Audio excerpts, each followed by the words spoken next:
Today on Students Over Systems, we're celebrating Iowa's commitment to putting students first. Iowa Senate President Amy Sinclair joins us to discuss her state's education freedom leadership.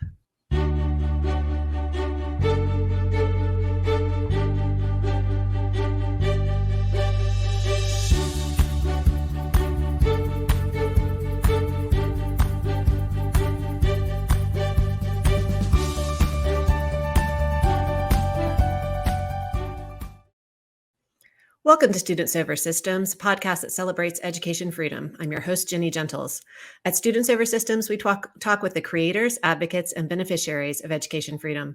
On today's episode, we're joined by Iowa State Senator Amy Sinclair. Senator Sinclair has represented the 12th District of Iowa since 2013 and currently serves as the Iowa Senate President. Senator Sinclair, thank you so much for joining us. Thanks for having me. Well, before we jump into the amazing story of the Students First Act and its passage earlier this year, I'd love to get a sense of why you support school choice and education freedom. What led you to be an advocate for education freedom? So you live your life and don't really think about becoming an advocate for something like this. I think it's something that just happens through the course of life. So I was first elected to the Iowa Senate in 2012, and so I've served since then. But I came into the Iowa Senate with a couple of really strong champions already in place for school choice. Senator Jerry Bain and Senator Brad Zahn were both already here, and I would say they had a lot to do with it. But there's some backstory that also makes sense that I think probably led up to where I was when I met those two guys. I'm a mom of three boys. They're exceptional boys. They're smart kids. My oldest son was very precocious. We didn't realize that. A teacher told us that he needed to be accelerated and advanced in mathematics. And so they started that process within our public school. We have great public schools. I can't complain about them at all. My third child is the only one still at home, and he's still enrolled in public school in our local community. We don't even access Iowa's open enrollment system. We love our public school. That being said, our oldest child was advanced, and he was accelerated and doing a couple of years of math for every school year for a couple of years. It wasn't until he got to I believe it was fifth grade, and the teacher was clearly not comfortable with him being accelerated, and so we went ahead and bought him the learning aids he needed so that he could continue to work at his pace without having to add extra burden to her schedule. We understand that teachers have a lot when they have big classrooms, and as his mom and dad, we wanted him to be challenged, but at the same time be okay with letting him continue at his pace. At one point, he did struggle with the question that the resources we got him were not helping him with. And so he asked his teacher for some assistance. And in front of his classroom full of 26 peers, she said, "Oh, so you're not as smart as you thought you were." We tried to work through the channels on that. That was totally inappropriate. I think I'm hopeful that everybody in your audience just gasped a little, right? Because that's not okay. That isn't how you treat students. Especially not students who are largely not your problem in the classroom. Why would that be the place you go? And so we tried to follow the correct channels. We spoke to her, and she refused to acknowledge that it wasn't part of something that she didn't acknowledge she did anything wrong. We went to the principal. Nothing was done. My son was coming home from school crying regularly. He was just stressed out. He felt isolated. And he asked me if he could homeschool. And he was going to have that same teacher again the following year. And so we chose to homeschool him for a couple of years. Probably the best choice we made. We were able to get him where he needed to go. We have a great homeschool assistance program through our local public school. It was a super option for us. So I came into the Senate and met these two school choice champions with that experience resonating in the background, right? And so when I meet these two guys, I went into the Senate not thinking about school choice being necessary. We had school choice. We were given the opportunity to homeschool our child. We did. We have district open enrollment. So for me, it never occurred to me. And again, I mentioned we have great public schools, whether it's on-site instruction, whether it's that homeschool assistance program that supported us when we made that choice. We have really great public schools. Even 12 years ago, wow, would have been longer than that, probably 15 years ago here in Iowa, we still had a great public school system and choice options. It wasn't until I was elected and met these two guys who talked about their students, who talked about the kids that they represent, who talked about the broader picture. What about those moms who can't they're working all the time and they can't homeschool their children? What about those families that simply don't have the money to provide for transportation to get to an open enrolled school? What about, I realized upon talking to both Senator Zahn and Senator Bain that school choice was allowed in Iowa, but it wasn't encouraged and it wasn't supported. And so school choice, even though all of the laws were the right laws that allowed for homeschooling, that allowed for open enrollment, that allowed for attendance at non-public schools, and we have a great STO program that allows for a tax credit for scholarships for non-public schools, but it's still not actually choice for families who need it the most. We had choice in Iowa. We had school choice. We had parental choice for people with the means to choose it. And it was that realization that I had that choice because I had the ability, the skills, and the means to do it. But most families don't have that. And so when we look at a choosing students over systems, we weren't choosing students over systems. We created systems that allowed people to have a choice, but we didn't enable them to make the best choice for their student. We were still just operating a system. Right. And the system was prioritized. The adults in the systems were prioritized, and the adults, the parents who were able to wrangle their kids out of it and make it work could do that. But what we're looking at right now in 2023 in Iowa and beyond is more of a universal option, which of course, plenty of parents love their public schools, just as I've heard you say a number of times. So there isn't going to be a universal take up of these options, but we're seeing a shift from these choice at the margins or choice if you can navigate it to here you go. The option exists. Have your choice. Yeah, Right. You've got it. If this is what your child needs, if this is what is a good fit for your family. So we're seeing 2023 is shaping up to be one of the biggest years in school choice history. We thought 2021 was. We called that the year of school choice. But Iowa led the way earlier this year with passing the Students First Act, and Governor Kim Reynolds signed that bill during National School Choice Week at the end of January. You made it look easy. It was not easy. Let's be honest. So I said I was elected 2012, took office 2013. I didn't really take up the mantle of and we call it school choice. Do you know what I want to tell you? It is parental choice for a child's education. Mm-hmm. We aren't choosing a school over another school. We're choosing a child. So when we say school choice, let's be clear in what we're saying. We're saying it's the parent's right, it's the parent's responsibility to choose the best option for their child. And so that's what I talk about when I talk about school choice. It's not school choice, it's child choice. It's a choice for a parent to do what's right for the child. That being said, it hasn't been an easy go of it. We circle clear back. Senator Bain, Senator Zahn have been working on this so much longer than I have. And I wasn't automatically a champion when I walked in. As I said, as I've said a lot, I've been heavily involved in public schools and public education, both working and volunteering in our local schools all of my adult life, really. I believe wholeheartedly that connection that the communities have in their local public school, especially in rural areas, is a solid connection that we need to protect. When we start undermining the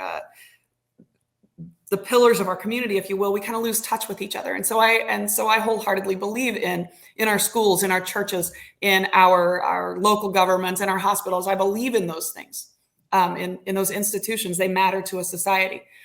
So it wasn't an automatic step that I took to start looking at kids, right, at the student and not the system. But Jerry Bain and Brad Zahn really started after me immediately because they knew I had connections within our public school systems. And so we started talking, and I think I went to a training with one of them, and it just opened up my eyes really to make that connection that while Iowa had a lot of choice options, we weren't really focusing on the child. We were focusing on a system. And we were only doing it for folks with the means to do it. And so I was in the minority for the first 4 years I was in office. So I've been in office 11 years. And in the minority, what you do is you talk about your agenda. And so every year we would find a place to add on a students over system type bill, a school choice, a parental choice in education bill, an amendment to some other bill. So we would always talk about it. Every year we were talking about it, even in the minority, just because we wanted to set up that conversation. We wanted to start talking about, yes, we have a great system and we want to keep that system intact. It will continue to educate the bulk of children in Iowa. But we also want to talk about those kids who are falling through the cracks in a system, because there are those who happen. Just the 2 years I took my son out, it's not that the system was broken, but it was broken for my child. Right. And So for the last however many years that you've been engaged in this, you mentioned going to training, but generally to get a bill across the finish line, there's a lot of coalition work. There's a lot of ensuring that constituents Sure. are engaged with legislators. Can you tell us a little bit about the process that built to this great success? Absolutely. And we have some great coalitions for those non-public schools here in Iowa. We have the organization that has the Christian schools. We have the Catholic school organization. We have just other mom groups. A lot of people came together to talk about. We have the STOs also, those scholarship granting organizations that work with the tax credits. And so all of those interested parties came together and formed a coalition around what it meant to really choose students over systems. And so in the background, the non-governmental organizations were coming together and saying, what do we need? And how can we make it better? And how can we work with the legislature and our communities to really serve these kids and families? And so that was happening in the background. Within the legislature, I think one of the hardest parts for the legislature is the rural folks. And I'm a very, very rural legislator. So convincing rural legislators that we needed an ESA option, that we needed a students over systems option was hard, because, as I said, my local school district is one of the most important institutions in my community. I don't want to do anything that undermines that. And so convincing other like-minded legislators that what we were doing, because we have good rural schools, what we were doing was not going to impact them. Parents will choose to stay there with them. And so it was some of that, making sure that the misinformation wasn't coming in over the top of the reality of the situation. Sure, we passed an ESA bill that will ultimately allow any student to choose another district, to choose a non-public school, to choose something else. Most moms and dads in most school districts will not choose anything else, and it will have zero impact on their community school. Well, there's some financial benefits that you built into the Students First Act this year that I felt could likely be a model for other states who are addressing this very same issue of concerns from the rural legislators. Can you talk a little bit about the provisions of the Students First Act? It does have this education savings account, or ESA program, but what else is in there? So I'd love to talk about that. A lot of the conversation surrounding education is that we're administrative top heavy, that we aren't spending enough on teachers' salaries, that we have too many siloed funds that aren't getting at the real educating of children, that budgets were tight with where inflation was because of printing money like drunken sailors. So what we did was took away some of the chains around some of those siloed dollars, if you will, so that those dollars could be used for teacher salaries. So first of all, was granting flexibility to local districts on how they use monies they already have. If indeed you want to give more money to your teachers, to pay your teachers more, you may. If you want to leave it in those siloed programs, you may do that as well. But there is no reason that we should have millions and millions and millions of dollars sitting in fund balances that aren't being used for any purpose, when if teacher salaries are a problem, we should address that. The second thing we did was also took those categoricals. We have a teacher salary supplement categorical and a couple of other categoricals. Won't go into them. Every state's funding system is different, but we have some designated funds that would go to certain things. Well, they amount to about $1,200. So even though a school might lose a student to a non-public school through an ESA, they're going to get to retain $1,200 in categorical funding that can be used for teacher salaries. And they get to maintain any of their local property taxes that are levied, such as a management fund or an instructional support. There are local property tax funds that, regardless of the student, regardless of your certified enrollment, it's based on your property valuation. So any local property taxes you're also keeping. That's separate from this. So they're not having to educate a child, and they're getting to keep the $1,200 in categorical funds for not educating the child, because we hear you. You can't just get rid of a teacher because you lose one student out of a classroom. And we also hear you that local property taxes in Iowa, they're locally levied by the local school boards, and they're not a state function. And so we hear you that you want to maintain your local control over those. All of those things were granted. So the flexibility with categorical funds, as well as an additional, as getting to keep that $1,200 in categorical funds, regardless of whether you have the student. There was a larger school district. I won't mention the name of the school district, but I met with an administrator from there, and he quietly said that they would have to lose, goodness, it was in excess of 300 students to break even. So that doesn't sound like a lot to people who might be used to giant school districts, but it's Iowa. We only have 3.1 million people in the entire state, 500,000 students in the state. Right, and quite a few small 320 odd school districts. And one of our school districts that spoke to me about it would have to lose over 300 students to even see a dollar's worth of loss. Okay. Those numbers need to be put out in front, not just in those whispered conversations, right? Let's be real and factual rather than getting carried away with the rhetoric. And there's a lot of dishonesty in the rhetoric here in Iowa. Now, again, not all states have done it the way we did it, but we wanted to put a protective backstop in place because we do believe in the system we have. We do believe that by and large, our educators are doing the best job they can with the resources that they have, with the students coming to them. So this was not about undermining our public system. This was about parental choice in education and acknowledging Pierce v. Society of Sisters, that a parent has the right and the responsibility to educate their child as they see fit. And so balancing those two, balancing the fact that we believe in the institution that is our state public school system, as well as believing that parents have the final authority in what that looks like. And so marrying those two, we tried to do a really good job of that. It took us several years. You mentioned this is third year in a row that the governor had introduced a priority bill that would get at a students over systems type of approach to education. So this is our third actual attempt that we've sent a bill out of the Senate that dealt with students over systems. And it took a lot of work and some hard campaigning this last year to get to a point where we were able to step up, say this is the first bill we're going to pass, and we are going to acknowledge that parents have the right to educate their child, and we are going to acknowledge that our public system matters, and we're going to take those both on and really just work to make it a better place for kids.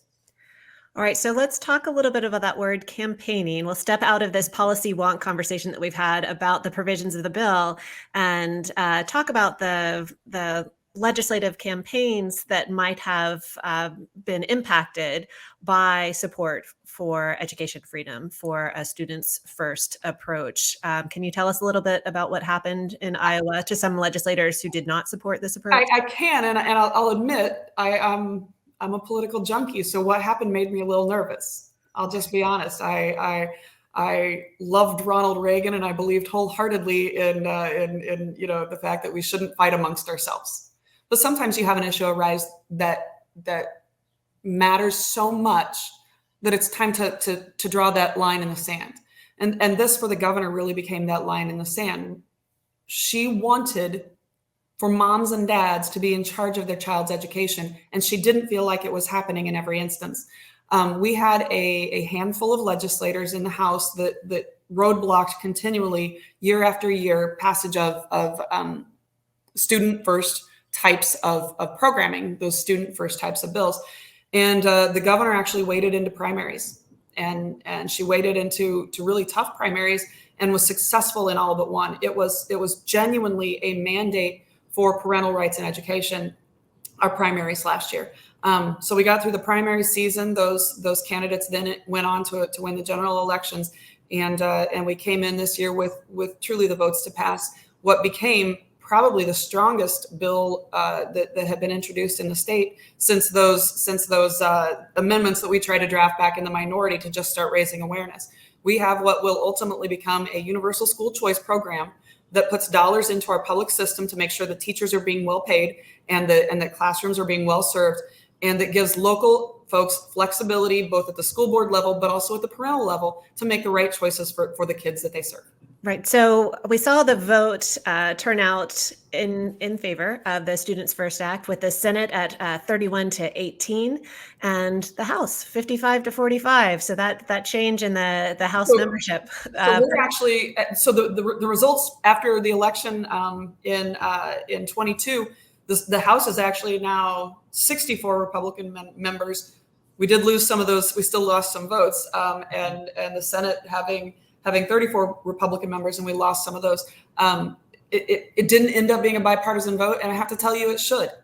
Most of the students who will be impacted by this live in urban areas, and those urban areas are largely represented by Democrats. And it's baffling to me that the students who will benefit the most are not being properly represented here at the State House. Sometimes it takes a little while for legislators to realize the impact of these programs, the positive impact, and then they start hearing from families. And we certainly see some bipartisan support in Florida because of that. The constituents come and say, this has been life-changing and do not touch or harm this program. Right. So I hope that that same thing happens in Iowa too. Let's talk a little bit more about the role that the governor played. And I also want to talk about the role that the teachers unions might have played. They haven't come up yet. We're 21 minutes in to our conversation, and I have to say, typically in these conversations, unions come up a little bit earlier. What's the role of the unions in Iowa, and did you see them coming out strong against this proposal? We can get into the conversation about teachers unions. Iowa is a little different. Iowa is a right to work state. We don't necessarily have a strong of a teachers union in Iowa as some states do, and not that we don't have great teachers who want to be engaged in an organization. There are a lot of teachers who are members of the Professional Educators of Iowa, which is not a union. It is an organization that can, in some terms, act as a bargaining unit or just as a support organization for a teacher, but it's not what you see with the NEA and the Iowa affiliate, the ISEA. And so they did make a lot of sound. They made a lot of noise. They spread a lot of lies. They talked about how rural schools would, in one sentence, they would talk about how they would be decimated by the passage of an ESA. And in the next sentence, they would talk about how no student from a rural area would benefit because there are no non-public schools in rural areas. And those two cannot both be true. Those are mutually exclusive statements. You cannot say both. But it doesn't matter to the ISEA's communications folks. They don't care if they're telling lies or not. They said both were absolutely 100% true, and all of it would happen. And they tried to scare the rural legislators into not supporting this based on that. They got teachers wound up in rural areas. It will not impact rural Iowa one way or the other. Most students will not see a benefit from this in rural areas, even if they wanted to. But those were still the lies that they told. They were largely ineffective. Well, I've heard that the unions actually helped school choice legislation in Iowa because the governor was pretty displeased by how the unions conducted themselves during the COVID closures. And that could just be school choice, education freedom rumors. But I'm wondering, as we talk about the role that the governor played, would you say that the school closures or any actions on the part of the unions did animate her and activate her? Did the union's behavior during COVID help? 100%. Without question. 100%. When you're having teachers carry mocked up coffins around the Capitol saying that Kim Reynolds is going to kill them. Oh my gosh. That's a problem. When you're having teachers, and I won't use the words that they used, but F Kim Reynolds, calling her COVID Kim. No one was trying to kill teachers. In fact, as we were transitioning back into school, and Iowa was probably the first state to get transitioned back into full-time in-person instruction, we prioritized any teacher who wanted to get the vaccine first to have it. We prioritized them so that they would be safe if they chose to go that route. Now, we didn't make any mandates, but we did prioritize them in that process. So to say that Kim Reynolds was harming anyone with the way that she handled the COVID incident, everybody knew that was false. It just didn't even ring true. So yes, I'm sure that activated the governor. I will tell you it activated moms and dads and grandmas and grandpas. They saw the rhetoric for what it was. I recall door knocking in a district, in a suburban district, and the last house I went to, I knocked on a grandma's door, and she was there with her 4 grandchildren. Her daughter and daughter-in-law were both nurses. Her son was, I believe, a police officer, and her son-in-law a firefighter. They were all essential employees. They were all showing up at work every single day. But the school district they were in had a hybrid system. And so the kids were at home half the time, and somebody had to instruct them. They had to be cared for. Childcare wasn't available to them. They're older kids. That grandma came to the door, and when she heard who I was, she was in tears. She started sobbing. She said, "I never signed up for this.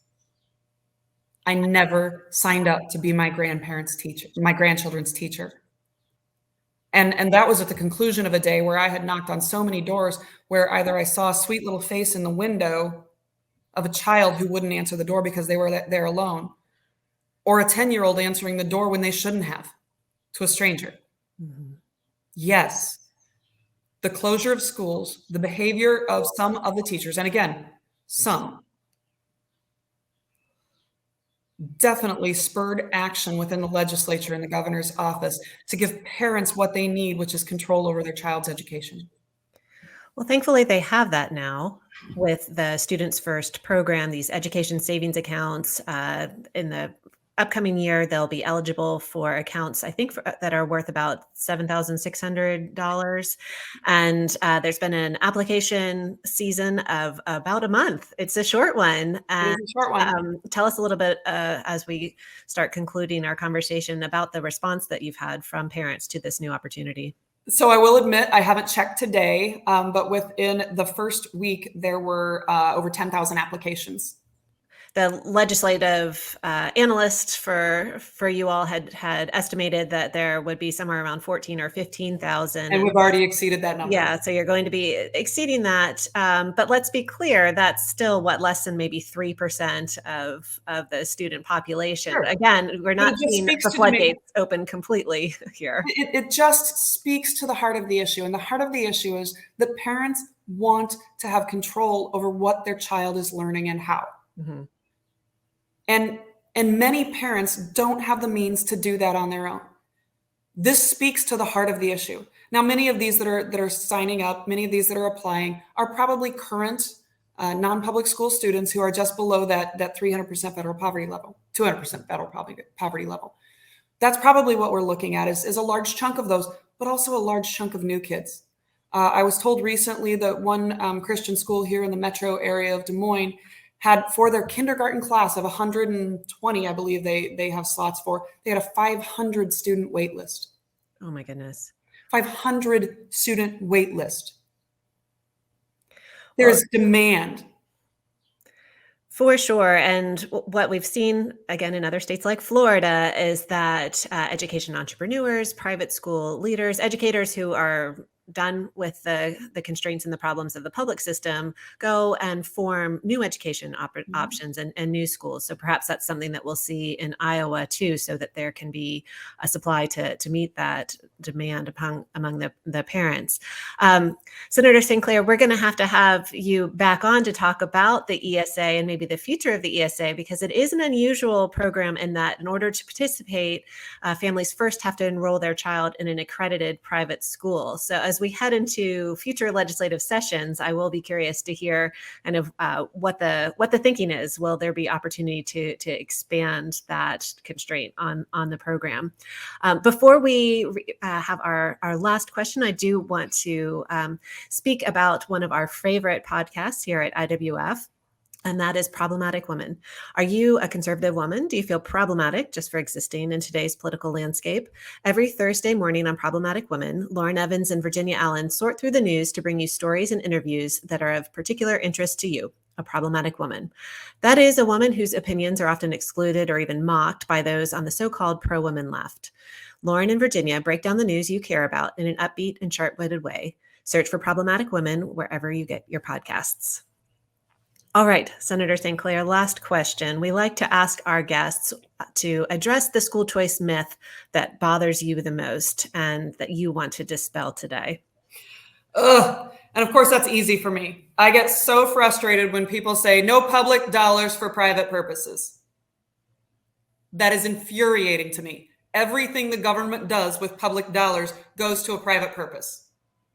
We have Medicare and Medicaid, which are public dollars going to the private health care of private citizens at private hospitals and clinics. We have our SNAP program, our food stamp program, that are public dollars going to private individuals, going to private grocery stores and convenience stores and purchasing their choice of food without any intervention from the government. We have public dollars in the form of scholarships, Pell Grants, GI Bill. There are public dollars going to private post-secondary institutions. And here in the state of Iowa, we have a public-private partnership for our 4-year-old preschool program that sends money to private preschool providers for individual children to attend preschool. Nobody blinks an eye at any of these things. In fact, they would get angry if we suggested that any of those programs should be transitioned to an entirely government-run system.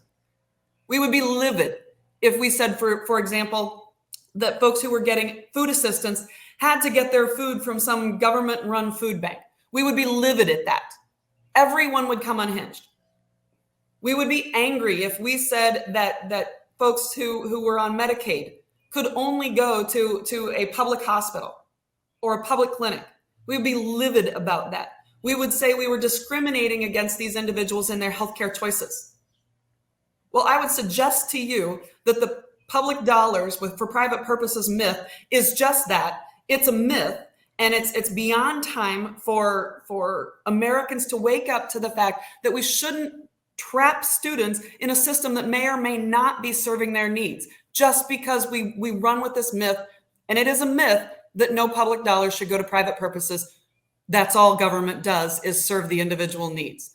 We do it in a collective way often, but so many other protected rights of individuals, whether food or healthcare or post-secondary education, we embrace a public-private partnership, and there's no reason we shouldn't embrace that same partnership in our K-12 schooling. Well, we are so thankful for your fiery defense of students and your commitment to placing students over systems and to shepherding this incredible legislation through. We now have the Students First Act as a model for the nation. Many states followed Iowa after you all led legislatively in January by passing the Students First Act and creating education savings accounts for Iowa students. So Senate President Amy Sinclair, thank you so much for all that you're doing and for joining us today. It is my pleasure, Jenny. We hope listeners found today's conversation informative and encouraging. If you enjoyed this episode of Students Over Systems, please consider leaving a review on your favorite podcast app. And don't forget to share this episode with your friends. To learn more about the work of the IWF Education Freedom Center, please visit iwf.org/EFC. Thank you for listening to Students Over Systems. Until next time, keep celebrating education freedom and brighter futures.